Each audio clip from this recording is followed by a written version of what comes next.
near Meineke on Tuesday.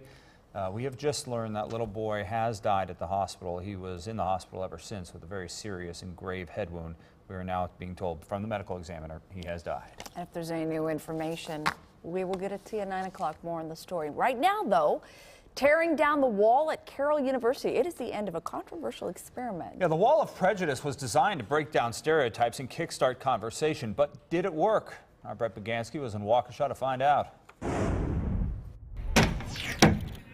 A swing of the hammer intended to break down stereotypes. People can talk, say what needs to be said, get it out in the open instead of keeping it in the back room. Carroll University students were asked to write words on this wall.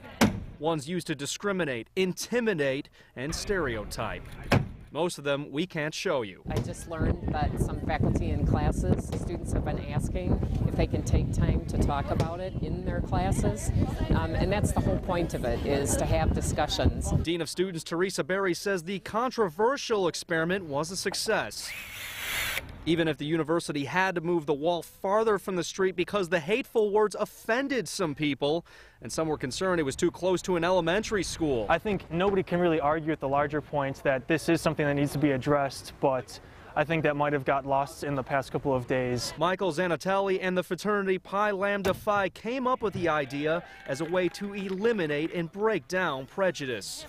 We're starting to gain this understanding where we're talking to people and we're working on the problem to the point where it will be lessened or eliminated. But we asked some students if the wall is getting people to be kinder to one another on campus. I don't know if I've seen that so much, but it gets people thinking. I think people are probably more cautious. It won't just be as simple as the problem is going to stop once we tear this wall down, but the conversations are taking place. It may take some time before the dream is realized, but there's one thing everybody can agree with. It is that great emotional release, a stress reliever, what have you, and just a little bit of fun to help tear that down.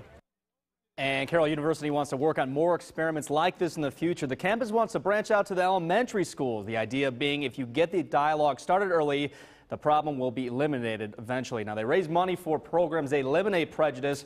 One swing for $1 or 5 swings for $3. Ann and Brad. Brad, all right, thank you. All right. Well, we know it looks gloomy outside, but what is the radar showing? Well, there's the answer. Yeah, right lots of green. Wow. Exactly. A lot of green. And it's just chilly out there and wet. Good night to be inside with a hot drink in front of a fire. Wouldn't that be awesome? We are getting a little